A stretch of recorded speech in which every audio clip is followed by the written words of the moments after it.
2018 жылга карата Кыргыз өкмөтү 17 миңге жакын чет өлкөлүк жумушчуларга квота бөлүп берген. Саны боюнча алганда эң эле көп квотаны колдонгондордун арасында Кытай Эл Республикасынын жарандары лидерликте турат. Айтсак, China Road компаниясында 1000, Тибеяда 170, Чаткал районундагы Кичи Чараттагы кен казуу иштерине 350дөн 500гө жакын Кытай жарандары тартылган. Ну кому нужна война? Никому, конечно. Вот так. Ой-ё! Я же пытаюсь позвонить, понял? Пошел нахуй!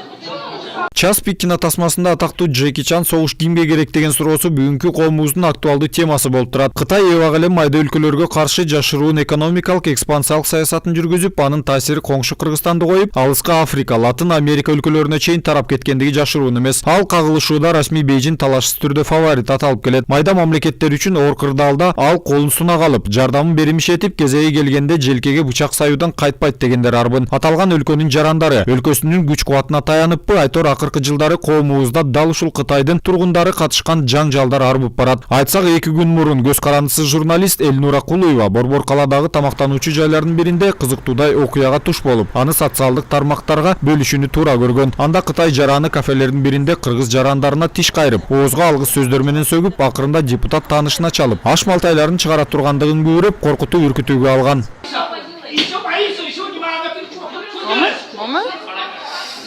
Ужас го бул Кытайя.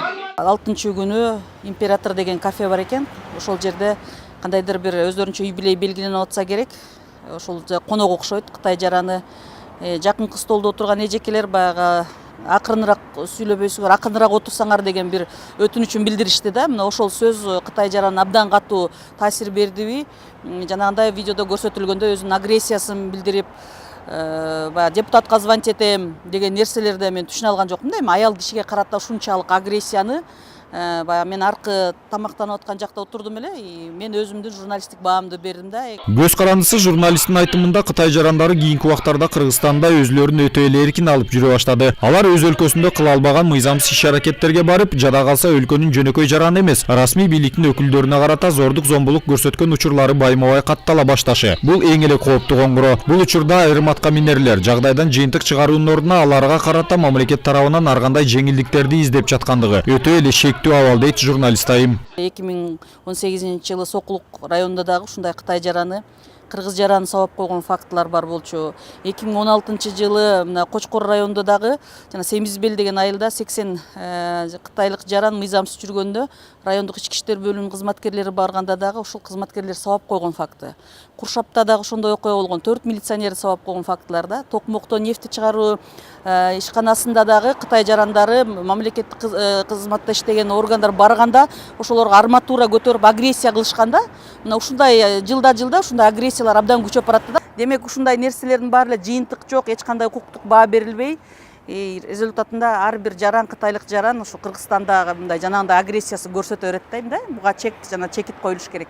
Өлкөгө Кытай жарандарынын киришине жеңилдиктерди карап, анын ичинде визаны туристтер үчүн алып салуу сунушун өткөн аптада депутат Махабат Мавлянова демилгелей коюп, дароо коомчулуктун нур тепкисине алынган. Айрымдары эл өкүлү Кытай жарандары менен бизнес өнөктөш экендиктерин айтышып, Мавлянова жеке кызыкчылыгын көздөп жатат дегендер арбыды. Ал ортодо кечээ эле кафеде ызы-чуу чыгарып, депутатка чалам деп коркуткан кытайчынын таанышы да Махабат Мавлянова болуп жүрбөсүн деген айын кептер эл арасында аралап жүрөт. Ал арада өлкөнүн кайсыл бир маалымдоо каражаты Махабат Мавлянова республика аймагында 2015 жылдан тартып тыюу салынган кумар оюн зоок мекемелерин иштетерин маалымдашса, депутат жооп беретинде айрым жарандарды моралдык этикалык норманын чегинен чыккан, коомдун кээ бир катмары моралдык деградацияга кабылгандыгын балп этип, нааразы элдин катарын кеңейтип отурат. Кашыктап чогулткан абийиримди, ар намысымды, аброюмду элге кылган эмгек ак кызматымды жер менен жексен кылып, бир күндө тебелеп жок кылгылары келди. В Кыргызстане проживает более 90 тысяч китайцев, но вряд ли можно назвать это число объективным. Их больше, намного больше. 2018 жылдын 1-октябрына карата ведомстволор аралык комиссиянын жыйыны болуп, ушул жылга бекитилген квотанын негизинде өлкө аймагында 12 миңге жакын чет өлкөлүк жаранга иштөөгө уруксат берилген. Анда кытайлык жарандар ал квотанын 80%-на жакынын колдонушкан. Кытайлыктар эң эле көп тартылган аймак бул Бишкек шаары, Чүй облусу, Нокен, Чаткал, Алабука райондору. Алардын көпчүлүк бөлүгү жол куруу, энергетика, пайдалуу кендерди казуу иштери боюнча иш жүргүзүүгө уруксат кагаздарын алышкан. Андан сырткары оюн зоок, көңүл ачуучу тармактар жана соода саттык багытында көп кытайлык кытайлыктар бар. Айтсак, Мадина базарына иштөөгө 500, Жунхайда 200, Жунда заводуна жыл сайын 250-ге чейин чет өлкөлүк жаранына иштөөгө уруксат кагазы берилет. Кыргызстанда чоң иштер өткөрүп жатат Кытай тарабынан. Өзүңүз билгендей Тибей компания бар, Чайнарод компаниялары бар.